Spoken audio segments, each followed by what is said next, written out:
So such a good question. And I think that people get scared to ask such a big question because it feels like, how can we ever end it? But I think we just have to change the narrative.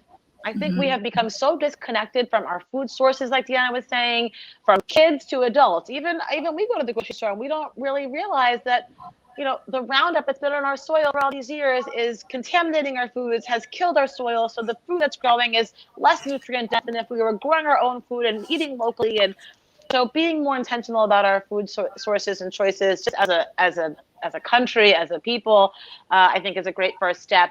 And then education and exposure. So there's no reason why folks in the food desert should not have access to fresh food. There is land, and we are all capable of growing our own food, whether it's on a countertop, a side of a building.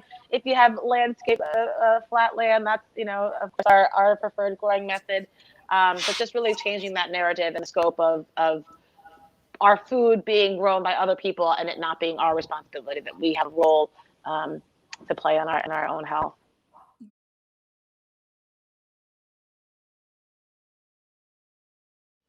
Yeah, just get started.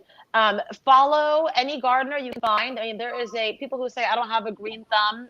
That is what Google is for. You can start to follow Health in the Hood and our YouTube channel. We've got some new gardening videos going up there, so we can share some of our work virtually. But Google, find a spot, engage your community, ask your local churches. Put it this way, nobody gets mad when you ask if they want free collard greens. So finding the right partners, finding access to the land, and then digging in to figure out what kind of soil do you need, what kind of plants are best, and where to get your plants from, using seeds versus seedlings. And of course, Health in the Hood will have all sorts of resources for you there as well. But there's Google, there's Instagram, there's tons of amazing gardeners out there to follow as well to help guide you. But I think it's getting the right partners, land, soil, plants, water, go.